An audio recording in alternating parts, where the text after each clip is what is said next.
siguiente, y es que sin la obra del Espíritu Santo en nuestras vidas es imposible seguir adelante. Amén. Lo vuelvo a repetir, sin la obra del Espíritu Santo en nuestras vidas es imposible seguir hacia adelante. Vamos a abrir la Biblia en el libro de Hechos, capítulo 2, versículo 1 hasta el 4. Y dice así la palabra del Señor: cuando llegó el día de Pentecostés, estaban todos unánimes juntos, y de repente vino del cielo un estruendo como de un viento recio que soplaba, el cual llenó toda la casa donde estaban sentados, y se les aparecieron lenguas repartidas como de fuego, asentándose sobre cada uno de ellos. Y atención a lo que voy a decir ahora. Y fueron todos llenos del Espíritu Santo, y comenzaron a hablar otras lenguas, según el Espíritu les daba que hablasen. ¿Le podemos dar un fuerte aplauso a sus palabras, por favor? Hacelo fuerte que para el Señor.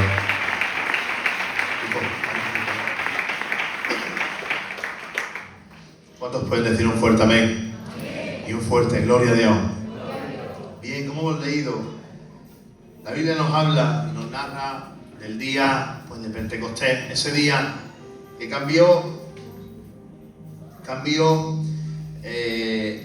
lo que hasta ahora el Señor cómo trabajaba. El Señor, sabemos que el Espíritu Santo, pues antes de este día, del día de Pentecostés, venía sobre una persona, lo capacitaba, pero no moraba en él. Pero sin embargo, aquí vemos en el capítulo 2 que hemos leído, que estaban todos unánimes juntos, y de repente vino del cielo un estruendo como un viento recio, dice la palabra del Señor, y llenó a todos los que estaban en la casa, y fueron todos llenos del Espíritu Santo. Hasta aquí nadie, si tiramos para atrás en el tiempo, nadie fue lleno del Espíritu, y a raíz de ahí el Espíritu Santo trabajaba de esa forma como hemos comentado, venía, capacitaba y ya está. Pero ahora, después de este día, del día de Pentecostés, el Espíritu Santo iba a morar en cada creyente. Amén. Mirad, el error más peligroso no es el que sabemos, mejor dicho, no es el que sabemos que es un error, sino más bien es creernos que no estamos en el error y que vamos bien. Porque si yo me equivoco en algo y rápidamente me doy cuenta de que nos equivocamos, podemos rectificar. Pero si nosotros estamos engañados y creemos que estamos bien, pues posiblemente no nos demos cuenta del error. Mirad, vivir en un error es estar convencidos de que estamos en lo correcto mientras caminamos fuera de la verdad o de la voluntad del Señor. Si conociéramos un poco lo que es una brújula, pues podríamos ver que si la brújula solamente se desvía un poco, al final el destino, el rumbo, lo va a cambiar. Funciona, aparentemente te va a llevar al sitio, pero como hay un grado que está mal de mecanismo, pues posiblemente al final te va a llevar a un sitio donde tú no querías ir. Y ese error que cometemos espiritual no parece tan grave, pero al final cada día pues nos aleja un poco más del Señor. Mirad, antes de este día de Pentecostés, pues podemos ver que los discípulos, ellos decían que amaban al Señor, los discípulos caminaban con Él, los discípulos comían con Él, dormían con Él, pero aún no veían con claridad lo que realmente era el Señor. El día de Pentecostés fue un día de fuego, un día de poder, un día donde se manifestó el Espíritu Santo tremendamente, pero también fue un día de corrección en la dirección. Mirad, ¿cómo podemos llegar a vivir en un error espiritual? ¿O qué causa ese error espiritual? El error espiritual o el estar en un camino o en un lugar donde no nos corresponde no es porque seamos malos, sino más bien es porque no tenemos conocimiento. El Señor le dijo a unos fariseos: erráis, os equivocáis, porque no conocéis las Escrituras, porque no tenéis conocimiento.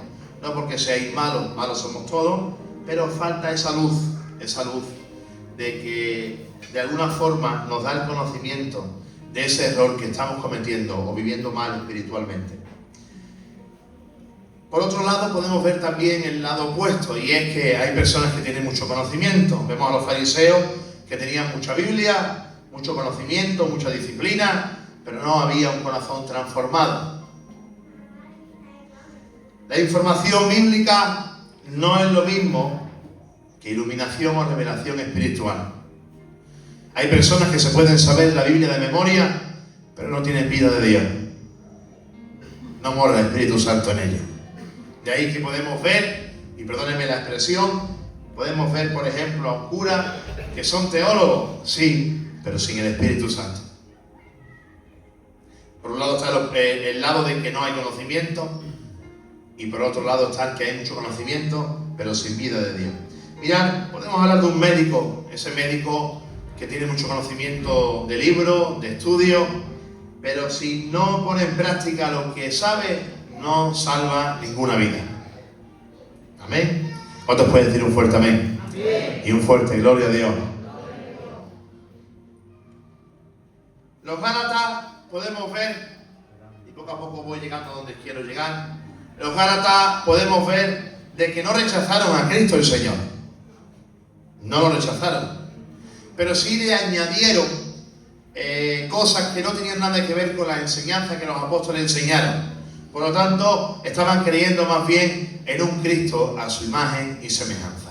Esa niña que están aquí al lado, no habléis más, que estáis todas hablando. ¿Vale? Escuchad la palabra del Señor. Amén. ¿Cuántos pueden decir un fuerte amén? Amén. Y un fuerte aleluya. Que parece que no os veo, pero sí os veo. ¿Vale?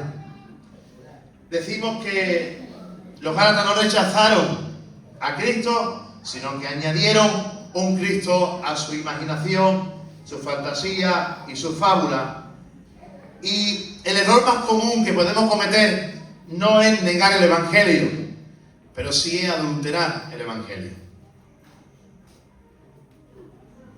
Porque nadie que estamos aquí negamos el Evangelio, lógicamente si estamos aquí porque aceptamos o abrazamos esas buenas nuevas que el Señor un día nos predicó, pero sí podemos adulterar ese Evangelio. Mirad, si a esta botella de agua le añadimos una gota de veneno solamente, pues seguramente esa gota de veneno nos podrá hacer mucho daño. Y podríamos decir, ya, pero es que el 99% del agua era sana, estaba bien, ya, pero había una gota de veneno. Y esa gota puede adulterar todo el agua entera. La normalidad del pecado, cada día lo estamos viendo más, el pecado se vuelve una normalidad, una cultura, la conciencia se duerme. El pueblo de Israel, por poner un ejemplo, el pueblo de Israel vemos su hipocresía. Un día lloraban, se ponían luto porque no tenían la presencia de Dios y al otro día seguían pecando. Eso es lo que hacía el pueblo de Israel. Un día lloraba y al otro día seguía pecando.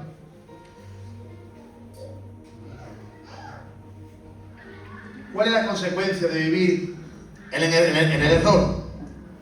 Sansón creyó que siempre sería fuerte, que hiciera lo que hiciese, fuese siempre fuerte, que siempre Dios lo iba a respaldar. Pero sin embargo, dice en Jueces capítulo 16, versículo 20, que él no sabía que Jehová se había apartado de él.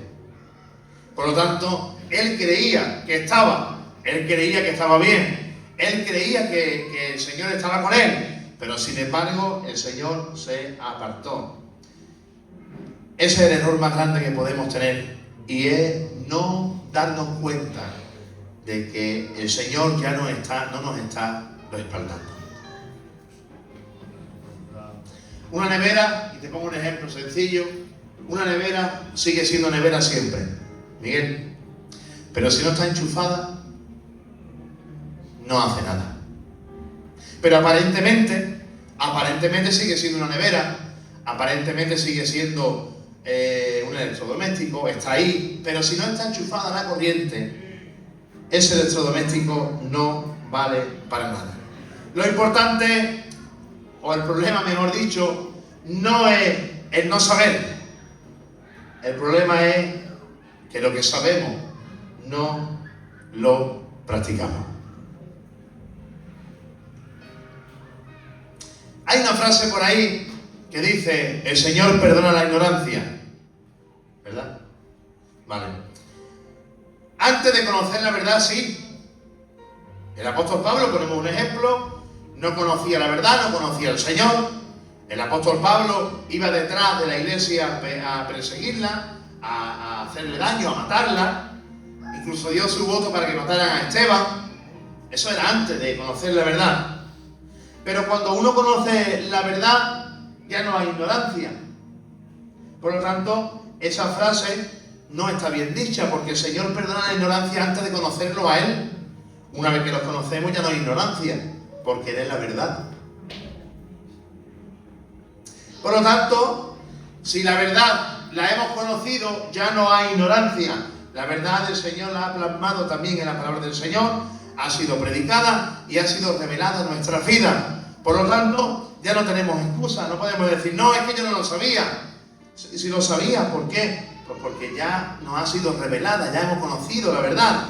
El no saber que algo es ilegal, y ponemos un ejemplo muy sencillo que solemos poner.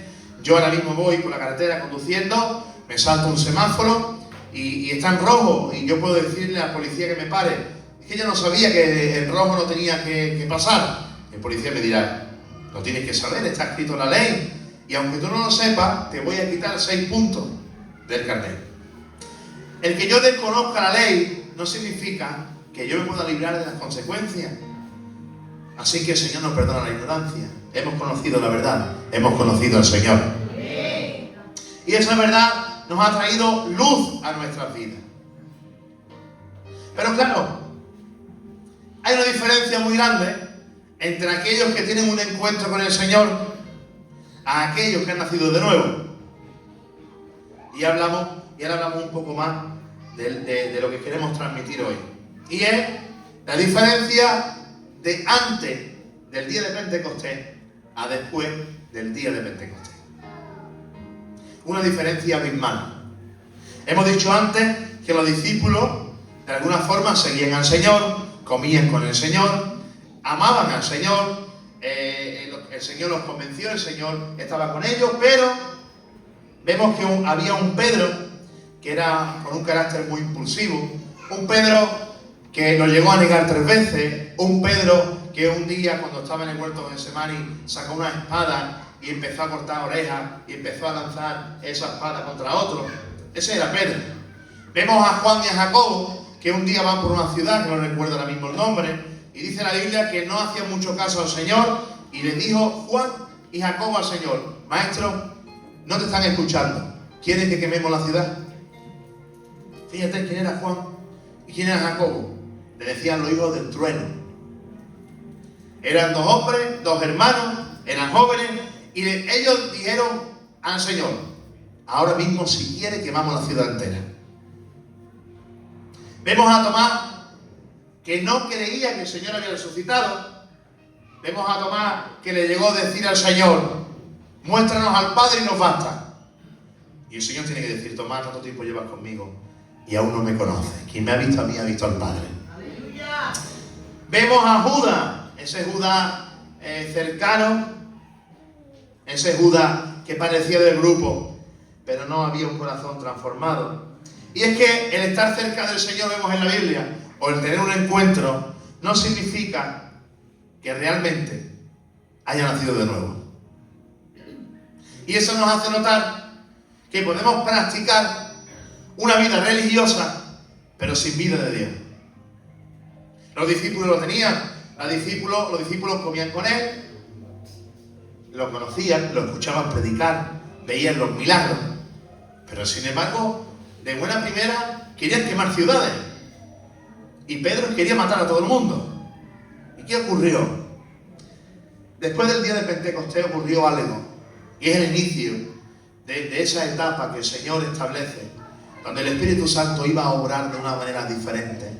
Y es que ya no iba a venir, capacitar e irse, sino que ahora iba a morar dentro de cada creyente.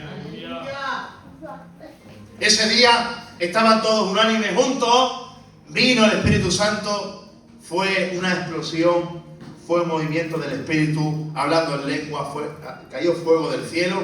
Pero no solamente hizo esto el Señor, sino que de alguna forma capacitó por completo al ser humano para que puedan seguir al Señor. Porque claro, seguir al Señor sin el Espíritu Santo en nuestras vidas es una misión imposible. Podríamos tener un esfuerzo humano, y un esfuerzo humano de intentar vivir una vida que al Señor le agrade, pero al final es momentáneo. ¿Por qué? Porque eso dependería de nuestra fuerza, y nuestras fuerzas un día están y otro día no están. Pero sin embargo, desde que el día de Pentecostés ocurrió, algo ocurrió diferente en los discípulos primeramente. Y ahora ya no vemos a ese Pedro impulsivo, ahora ya no vemos a Juan que quería quemar ciudades, ahora vemos que el apóstol Pedro, en cuanto ocurre esto, empieza a predicar con valentía. Aquel que hace un poco de tiempo, y no muchos días, negó al Señor 3 veces y dijo, yo a ese ni lo conozco. ¿Y sabes por qué lo dijo? Por miedo. Porque decían, como yo diga que sí me van a matar, como a él. Pero ahora ha ocurrido algo, y es que el Espíritu Santo lo tenía dentro de él. Y ahora ya no le tenía miedo, y ahora ya es diferente. Ahora no solamente no tenía miedo, sino que se pone en medio de todos a predicarle a 3.000 personas. ¡Aleluya! ¿Qué diferencia? Predica, dice la Biblia, se convierte en 3.000. ¿Y qué pasa, Pedro? Ahora no tienes miedo. Ahora no tengo miedo, porque algo ha ocurrido en mí que antes no tenía. Fíjense, de coger espada a querer matar a todo el mundo y a negar al Señor 3 veces por miedo. Y ahora, ¿qué cosa? Que Pedro predica para que lo escuche el mundo entero. Un día predica, se convierte en 3.000, otro día predica, se convierte en 4.000. Dice la historia bíblica, porque no es la Biblia, pero dice la historia que al final Pedro murió sirviendo al Señor. Y dice la historia que murió crucificado. Y dijo él, permitidme no morir como mi Cristo, porque no soy digno de morir igual que él. Si me queréis crucificar, crucificarme boca abajo. Fíjense, ese Pedro que rápidamente se escondía, ahora es un valiente que muere por el Señor. Pero es que si vemos a Juan quería quemar una ciudad. Juan era un hombre con esa impulsividad también. Pero sin embargo, ahora la Biblia le llama el discípulo amado. Aquel que cuando es más mayor y empieza a escribir la carta, dice, hijito, no pequéis. Juan, ¿qué te ha ocurrido? Pero si antes decía que querías quemar una ciudad. Y ahora dice, hijito, no pequéis. Pero si pecáis, fíjense qué expresión de cariño y de padre. Hijitos, no pequéis. Pero si pecáis, abogado tenéis con el Padre. Juan, ¿qué te ha ocurrido? Manuel, no me ha ocurrido nada, simplemente que antes no tenía el Espíritu Santo y ahora sí. ¿Cómo es posible que ese Juan que quería quemar esa ciudad, ahora, hermano, tiene esa capacidad de ser el discípulo del amor, que le llama la Biblia y la historia? Vemos a Tomás, que ya Tomás no duda, sino que ahora hay una fe firme. Y es que la clave está en el versículo 4 del capítulo 2, y todos fueron llenos. Todos fueron llenos. Mirad, hay un ejemplo que muchas veces ponemos, y es el ejemplo de la metamorfosis, que se llama. Y es el cambio de ese gusano hasta que llega a ser mariposa. Y vemos que ese gusano, por mucho que se adorne, o por mucho que se le tenga unas alas con un pegamento, pues nunca va a ser una mariposa hasta que no ocurra la metamorfosis. El gusano es gusano, adorne como lo adorne, pero hasta que no ocurre ese proceso de transformación en su vida, no se convierte en mariposa. Nosotros tenemos algo semejante a lo que acabo de decir, y es que por mucho que nos esforcemos humanamente, nunca vamos a lograr tener una vida espiritual. Solamente hasta que no venga el Señor y cambie nuestros corazones. Quite ese corazón de piedra y ponga un corazón de carne. Que seamos bautizados en el Espíritu Santo. No ese bautizo que hacemos en las aguas, que lo hacemos porque es un mandamiento, sí, pero es algo exterior. Pero yo hablo del bautismo interior, de ese bautismo que el Señor te capacita en el momento que recibimos al Señor. Esa capacitación que es necesaria para poder seguir a Cristo en el camino.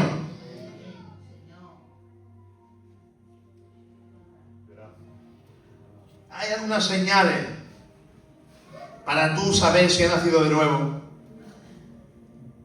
Una de ellas es la inconstancia espiritual. Mirad, podemos llorar lo que tú quieras, pero si no hay cambio, llorar sin cambio es una muestra de que no hemos nacido de nuevo. Prometer sin fruto o sin entrar en acción, pues también es una señal de que no hemos nacido de nuevo. Aquellas personas que no han nacido de nuevo, depende de sus fuerzas y siempre están diciendo, bueno, mañana me entrego al Señor. Cuando ya termine lo que estoy haciendo, me entrego al Señor. Cuando el Señor me dé un trabajo más estable y más tranquilo, que tenga más tiempo, me entrego al Señor. Eso nunca va a ocurrir. Y siempre estamos igual. ¿Por qué? Pues porque está dependiendo de una capacidad humana, de una mentalidad humana, de una mentalidad lógica. Pero sin embargo, cuando viene el Espíritu Santo en nuestras vidas,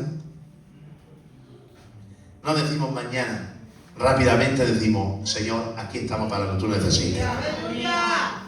Y esa transformación no la puede hacer ningún movimiento humano, ni ningún sistema religioso, ni los años que lleve bautizado, ni que sea de una familia tal, ni que te hayas criado en la iglesia, ni que pertenezca a un grupo de jóvenes, ni que pertenezca a un grupo de tal. No, esa obra solamente la puede hacer el Espíritu Santo.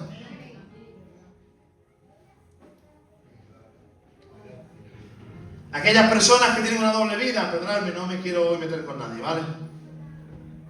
Pero que un día son y otro día no. ¿Por qué? Porque la obra del Espíritu Santo no está en sus vidas. Y a veces cometemos un gran error. Y si me equivoco, que después mis hermanos me digan lo que quieran. Y el error es que a veces llamamos carnales a personas que no son carnales, que son inconversos. Y voy a explicar rápidamente la diferencia entre carnal e inconverso y cristiano. Mirad, el carnal es un cristiano, pero que es un niño recién nacido, con fallos, con errores, pero es cristiano. Ese es el cristiano carnal. Pero está el inconverso. El inconverso es un hombre natural, no tiene el espíritu. No tiene nada de espiritualidad. Y ese es el que es el primero aquí, y es el primero en la calle, y es el primero en la fiesta, y es el primero en el pecado. Aquel que va cometiendo pecado reiteradamente, y el mismo, ese no es un carnal, ese no es un inconverso. Porque el carnal está en el proceso de que es un niño pequeño y está en el proceso de crecer, y al final se convierte en ese creyente maduro. Sí, los carnales van al cielo.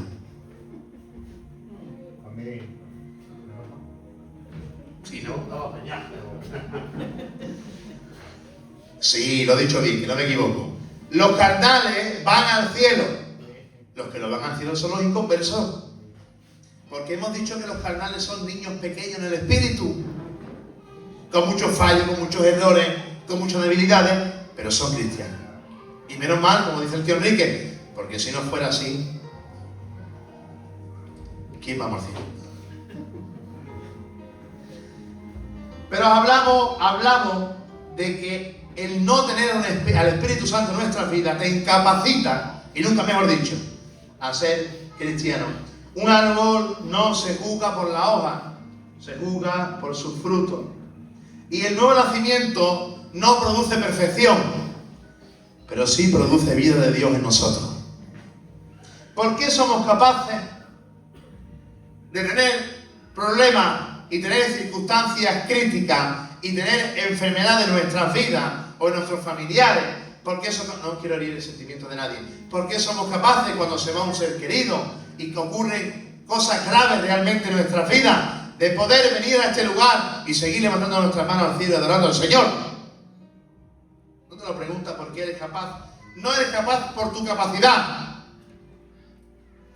Eres capaz porque el Espíritu Santo es el que obra en ti. ¿Por qué? Porque tiene la capacidad de que aunque estés desanimado, aunque tengas poca fuerza, sigues obedeciendo al Señor y sigues teniendo temor de Dios. No es por tu fuerza ni por tu capacidad, es por la obra del Espíritu. Si alguno no nace de nuevo, no puede ver el reino. Podemos hacer lo que quieran, pero al pan, pan y al agua, agua. Quien no nazca de nuevo no puede ver el reino.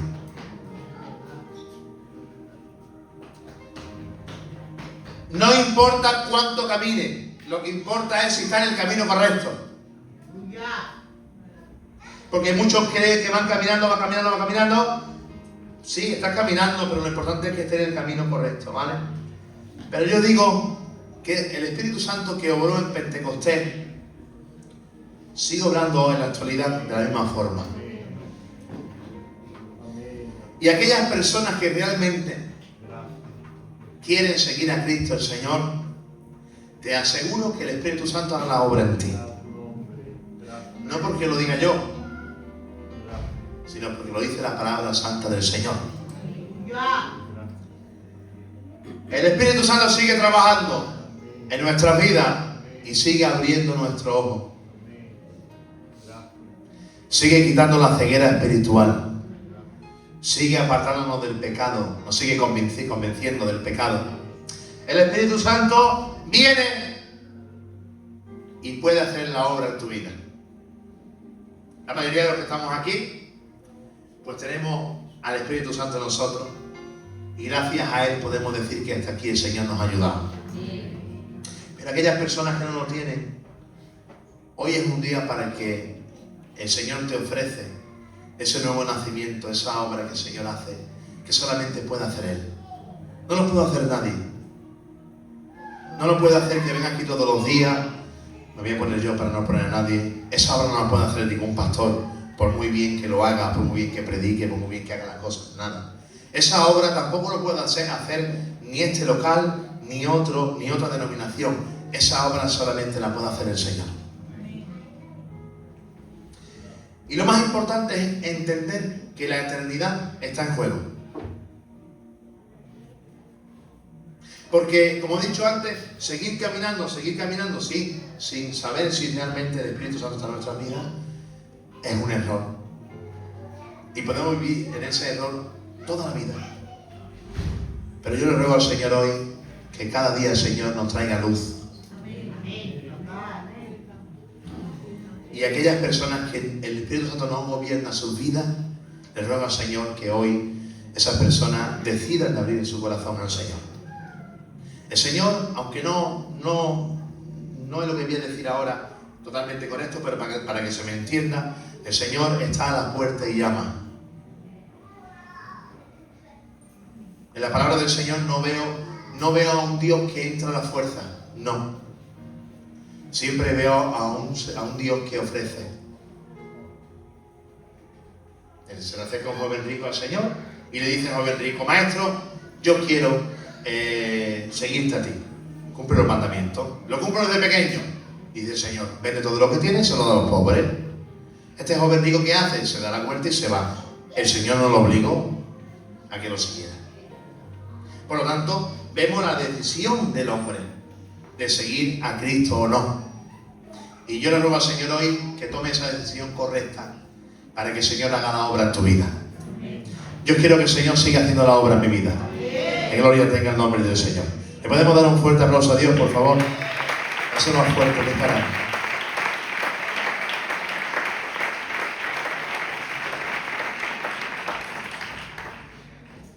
Vamos a salir de ese error, vamos a salir de esa religiosidad y vamos a entender realmente que el Espíritu Santo quiere hacer la vida de Dios en nuestras vidas. Amén. Vamos a crear nuestro rostro, vamos a orar al Señor.